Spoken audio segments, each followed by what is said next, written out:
야고보서 1장 18절 신약성경 371쪽에 기록되어 있습니다.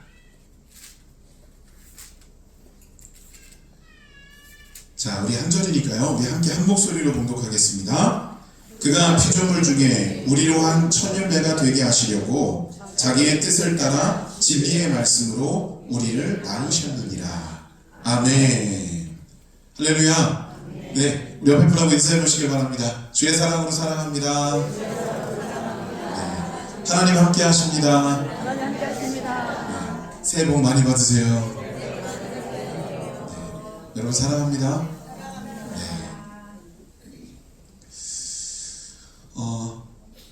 우리가 이 땅에 태어나게 되는 것, 우리가 이 땅에 존재한다는 것, 우연이 아닙니다. 뭐 부모가 계획하지 않았을 수도 있고요. 때로는 세상이 우리를 향해서 품어주는 그 계획이 특별하거나 대단하지 않을 수도 있어요. 근데 우리 하나님께서는 우리를 향한 최고의 계획을 세우시고 그 안에서 하나님은 거룩하고 또 정교한 모습으로 우리를 이 땅에 존재케 하신다라고 하는 거예요. 시편 139편 15절에 보면 이런 말씀이 있습니다. 제가 한번 봉독해 볼게요. 내가 은밀한 데서 지음을 받고 땅의 깊은 곳에서 기이하게 지음을 받은 때에 나의 형체가 주의 앞에 숨겨지지 못하였나이다. 아멘. 하나님의 창조 섭리, 하나님의 창조의 신비는 다 드러나게 되어 있다는 거예요. 특별히 그 중에서도 하나님의 형상을 입은 인간의 이 땅의 창조 섭리는요, 하나님께서 자랑거리로 삼으시며 드러내시죠. 그렇기 때문에 그런 하나님 앞에 우리는 하나님 없이 하나님의 뜻에서 벗어나서 이렇게 살 수는 절대로 없다라고 하는 것입니다. 사실 우리가 우리 스스로가 이 땅에 태어나고 존재하는 것에 대해서 관여할 수는 없잖아요. 뭐 내가 태어나고 싶다고 해서 태어나고 태어나기 싫다고 거절하고 이럴 수 있는 게 아니라는 거죠. 근데 우리 하나님께서는요, 그런 우리들의 인생 가운데 철저하게 개입하시고 관여하셔서 그 하나님께서는 우리들을 이끌어 가신다는 거예요. 바로 그 하나님의 주권으로. 근데 우리가 그 하나님의 주권을 제대로 인식하지 못하고 살면 어떤 오류를 범하느냐 하면 내가 하나님을 선택하며 살아갈 수 있다라고 하는 생각을 하게 되는 거예요. 제가 지난주에도 이런 말씀 드렸죠. 우리가 하나님을 먼저 선택하는 게 아니라 하나님께서 우리를 먼저 선택하시고 사랑해 주시는 것이다. 그래서 우리가 그 가정 가운데 선택할 수 있는 선택권이 주어진다면 무엇에 대한 선택이냐면 하나님께서 나를 사랑하실 때 내가 그 사랑을 받아 누리겠느냐 누리지 않겠느냐에 대한 선택권이에요. 내가 하나님을 선택하면 하나님이 존재하시는 거고 내가 하나님을 선택하지 않으면 하나님은 존재하시지 않는 거고 이런 상황이 아니라고 하는 거예요. 하나님은 그것과 상관없이 영존하시는 분이시다 라고 하는 겁니다. 그래서 우리는 그 영존하시는 하나님 안에 그분의 역사 속에 그분의 사랑 속에 그분의 은혜 속에 살아갈 수밖에 없는 존재라고 하는 것입니다. 여러분, 이게 우리 안에 참 기쁨과 감격이 되어야만 합니다. 그 하나님께서는 그런 우리들, 하나님 안에서 살아갈 수밖에 없는 우리들을 철저하고 또 세밀하게 관리하시고 보호하세요. 사도행전 17장 26절에 보시면 이렇게 기록하고 있어요. 자, 우리 스크린에도 펼쳐져 있습니다. 함께 한번 봉독해 볼까요? 인류의 모든 족속을 한 혈통으로 만드사 온 땅에 살게 하시고 그들의 연대를 정하시며 거주의 경계를 한정하셨으니. 아멘. 하나님께서 우리를 이 땅에 존재케 하시고 그리고 우리의 역사에 철저히 개입하신다는 거예요. 우리의 삶 가운데 우리 인생 가운데 개입해 들어오시는 거죠. 그래서 뭘 하시느냐? 모든 영역을 우리가 합당히 살 수 있도록 거룩하게 조율해 주시는 거예요.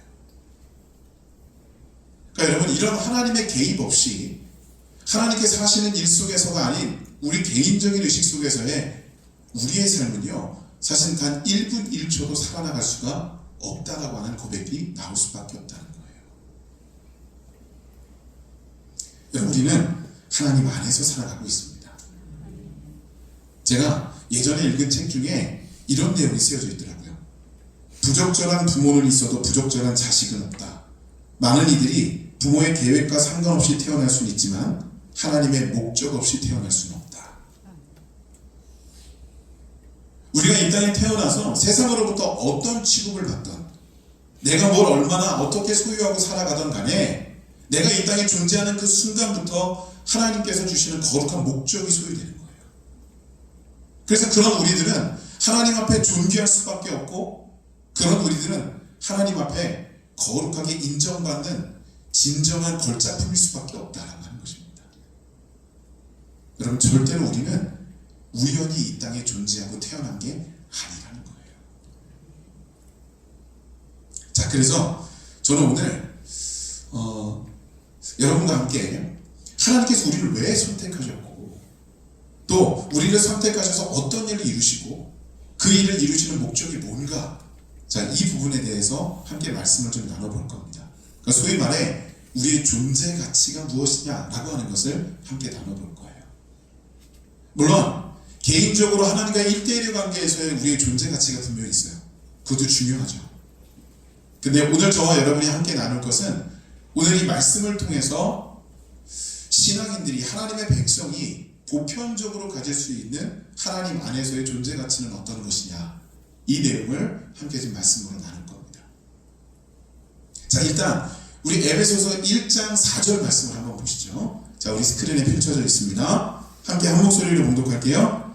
곧 창세 전에 그리스도 안에서 우리를 택하사 우리로 사랑 안에서 그 앞에 거룩하고 흠이 없게 하시리라. 아멘. 자, 창세 전에 우리를 선택하셨대요. 왜요? 사랑 안에서 우리를 거룩하고 흠이 없게 하시려고. 자, 이게 무슨 의미냐면요, 하나님께서는요, 태초의 인간인 아담과 하와를 만드실 때 그들에게 있어서 죄나 악이라고 하는 그 내용을 완벽하게 격리시켜 버리셨어요. 하나님께서 물론 에덴 동산을 만드시고 그 안에 생명나무와 더불어서 선악과를 만드십니다. 또 어떤 사람들은 이렇게 이야기하는 거예요. 아니, 그 선악과를 만드셨을 때 그게 그렇게 위협적인 존재였다면 하나님께서 그냥 말씀으로 방비하실 게 아니라 뭔가 특별한 좀 구체적인 방비책을 마련하셨어야 되는 거 아니냐라고 하는 거예요. 천군 천사를 동원하시든가, 아니면 화영검으로 둘러놓으시든가, 그룹들을 동원하시든가, 어떤 방법으로는 하나님 하실 수 있지 않았냐라고 하는 겁니다. 그렇게 했어야 아담과 하와가 선악과를 따먹을 수 없었을 거고, 그랬어야 오늘날 인류의 역사가 지금과는 다르게 흘러오지 않았겠느냐라고 하는 거죠.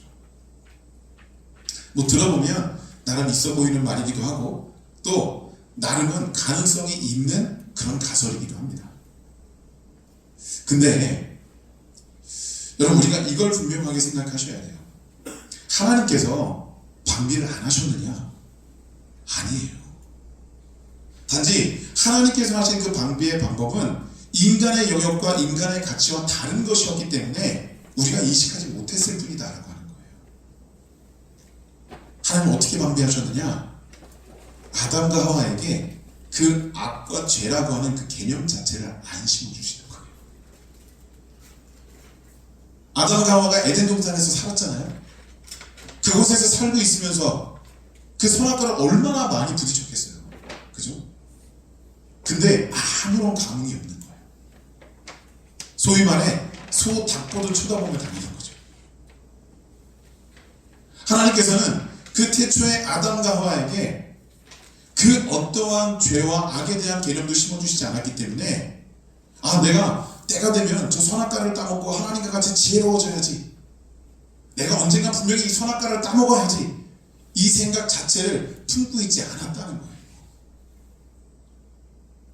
근데 그러한 그 아담과 하와에게 사단마귀가 접근했고, 그 사단마귀가 애초부터 있지도 않았던 그 죄와 악이라고 하는 개념을 인간인 아담과 하와에게 심어버렸어요. 그로 인해서 아담과 하와는 하나님 앞에 굉장히 큰 흠이 생긴 거예요. 그 흠이 생각보다 깊고 넓어서 시간이 지나면 지날수록 하나님과 우리의 사이가 점점점 벌어지는 거죠. 이때 하나님은 이걸 그냥 놔두시지 않고 예수 그리스도를 이 땅에 보내셔서 그 흠을 완벽하게 싸매버리시는 거예요. 여러분, 이게 바로 하나님의 사랑이에요. 그래서 이 에베소서 1장 4절에 사랑으로 우리는 거룩하고 흠이 없게 하신다라고 말하고 있다는 거예요. 예수님이 이것을 위해 이 땅에 오셨고, 그렇기 때문에 거룩하고 흠이 없다라고 하는 것은 구원받은 하나님의 백성의 모습을 지금 소개해주고 있는 거예요. 그리고 여러분, 이 말씀이 좀 더 확장돼서 우리들에게 전달된 것이 바로 오늘 본문의 말씀, 야고보서 1장 18절 말씀인 거예요. 자, 오늘 본문도 우리 다시 한번 크게 한번 봉독해 볼까요? 함께 읽습니다. 그가 그 피조물 중에 우리로 한 천열매가 되게 하시려고 자기의 뜻을 따라 진리의 말씀으로 우리를 낳으셨느니라. 아멘. 자, 우리가 무엇이 되게 하시려고요? 천열매가 되게 하시려고. 천열매, 굉장히 좋은 말이에요. 근데 사실 실질적으로 천열매는요, 그렇게 대단하지 않아요. 그 나무의 천열매는요, 크지도 않고 풍성하지도 않고 먹었을 때 별 맛도 없어요. 이게 천열매예요. 농부가 묘목을 심습니다. 그리고 매일같이 물을 주고 양분을 주는 거예요. 나무는 무럭무럭 자라가죠. 근데 이 나무는 자라는 동안에는 자기가 스스로 자라는 데만 주력하기 때문에 열매를 맺지 못합니다. 그걸 알매도 불구하고 농부는 계속해서 물을 주고 이 나무를 관리하는 거예요. 자, 오랜 시간이 흘렀어요. 나무가 무럭무럭 자랍니다. 그러다 어느 기점이 되었을 때 드디어 이 나무가 첫 열매를 맺게 되는 거예요. 근데 말씀드렸다시피 이 나무의 첫 열매는 정말 보잘것없고 별 볼 일 없어요. 근데 그럼에도 불구하고 놀랍게도 이 농부는요, 그 나무의 첫 열매가 열리면 그것으로 인해서 너무나도 기뻐하고 만족한다는 거예요. 왜 그럴까요? 그 변변치 않고 별 볼 일 없는 첫 열매를 농부는 왜 이렇게 기뻐하는 것일까? 자, 그 첫 번째 이유는 그 첫 열매가 너무 기특해서 그래요.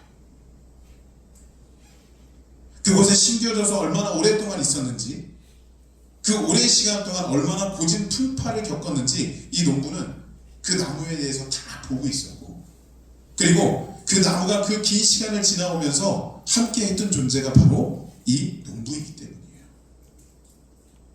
그래서 농부는 그 나무가 얼마나 긴 시간 동안 노력을 하고 이 열매를 맺었는지를 잘 알고 있는 거죠.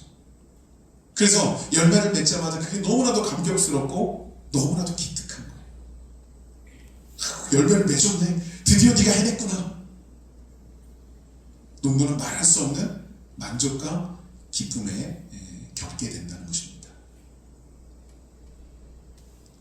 또 한 가지는요, 지금 당장은 별 볼 일 없는 첫 열매일 수 있지만 농부는 이 나무의 이 첫 열매를 바라보고는 앞으로 이 나무가 맺을 수 있는 건실하고 멋진 열매를 기대하며 바라본다는 거예요. 그러니까 첫 열매 자체는 지금 별 볼 일 없을 수도 있지만, 그러나 그 첫 열매, 우리에게 주어진 그 열매는요, 분명히 미래를 품고 있는 것이다 라고 하는 거예요. 자, 그래서 하나님 우리를 그 첫 열매로 만드시겠다라고 우리를 선택하신다는 거예요. 근데 오늘 본문의 야고보 사도는요, 하나님께서 이 일을 이루시기 위해서 두 가지 우리에게 이루시는 일이 있다라고 소개해주고 있습니다. 자, 그 첫 번째가 뭐냐면 자기의 뜻을 따라 낳으셨다라고 하는 거예요. 우리의 뜻, 내 생각, 내 가치, 이게 아니라 하나님의 뜻, 하나님 아버지의 원대로라고 하는 것입니다. 2000년 전에 예수님이 이 땅에 오셨을 때 예수님은 메시아로서 십자가를 지셔야만 했어요. 근데 아시다시피 그 십자가가 굉장히 힘겹고 처절한 것이었잖아요. 그래서 예수님께서는 겟세마네 동산에 오르셔서 기도하십니다. 땀방울이 핏방울이 될 정도로 3번이나 반복해서 주님께 기도하세요. 아버지요, 하실 수 있거든 이 잔을 내게서 좀 지나가게 해주십시오. 근데 예수님께서는 그 세 번의 처절한 기도 끝에 마지막에 뭐라고 고백하면서 그 기도를 마치시느냐 하면, 그러나 나의 원대로 마옵시고 아버지의 원대로 하옵소서. 예수 그리스도의 그 하나님의 원대로의 그 사역 때문에 여러분, 우리는 구원받을 수 있게 되었다는 거예요. 그리고 그 주님의 그 거룩한 사역으로 인해서 우리는 하나님 앞에 첫 열매를 맺을 수 있게 된다라고 하는 것입니다. 또 한 가지는 뭐냐면, 바로 진리의 말씀으로 우리를 낳으셨다라고 하는 겁니다. 진리의 말씀은 내 생각과 나의 지식과 나의 노력과 내가 가지고 있는 것이 아니라 하나님의 영역, 즉 하나님의 말씀 속에서 우리는 첫 열매가 될 수 있다는 거예요. 내가 노력도 해야 되겠죠. 내가 하나님 앞에 바로 세워지도록 최선을 다해야 되겠죠. 근데 중요한 건 그 모든 일의 결과를 맺고 온전한 열매로 이루어주시는 분은 하나님이시다라고 하는 거예요. 여러분, 그렇기 때문에 우리는요, 지금 당장 완벽하고 완전할 수 없어요. 그러나 미래를 품는 첫 열매의 모습으로 우리 모두는 하나님의 기쁨 속으로 들어가고 있어야 한다는 거예요. 내가 완벽하지 못하기 때문에 하나님 앞에 서서 아무리 뭔가 해도 하나님은 나를 기뻐하시지 않는다? 절대로 그렇지 않아요. 여러분, 자녀가 아버지 앞에, 부모 앞에, 혹은 할아버지 할머니 앞에 재롱을 부리고 나아갈 때, 그 어린 자녀들의 그 모습을 볼 때 아이들의 그 재롱이 완벽하고 칼군무를 치고 막 이래서 그 부모들이 박수 쳐주고 응원을 해주나요? 그게 아니에요. 그저 아버지 앞에 나오는 그 모습, 그 마음, 아무리 어리더라도 그렇게 춤추며 그렇게 소리지르며 노래 부르면 창피할 텐데, 그래도 아빠를, 엄마를, 할아버지 할머니를 즐겁게 하기 위해서 그 모습으로 나오는 그게 너무나도 이쁜 거예요. 기특한 거죠.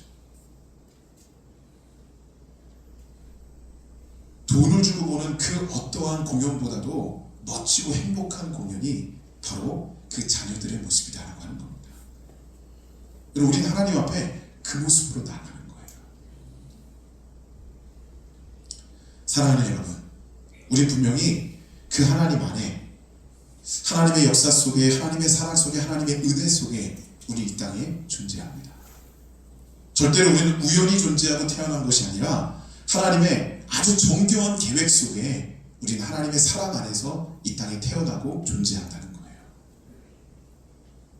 그럼 우리들은 무엇이 되어야 되는가? 바로 거룩하고 흠이 없는 첫 열매가 되어야 한다고 하는 것입니다.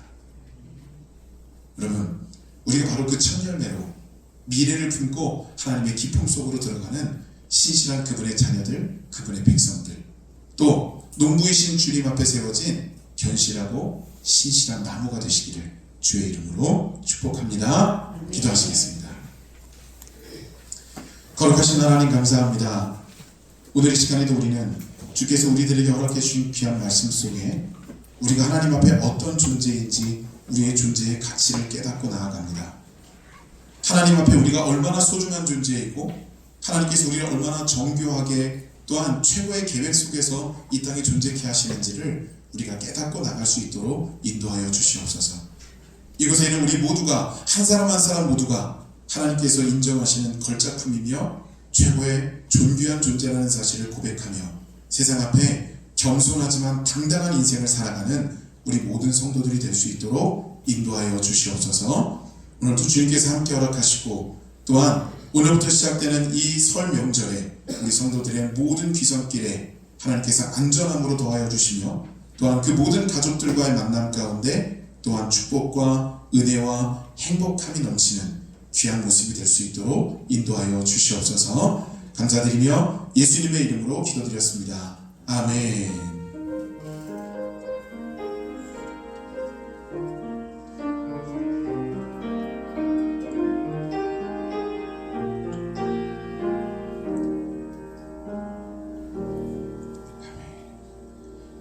우리 다 같이 하나님의 은혜로 우리 함께 찬양 드리시고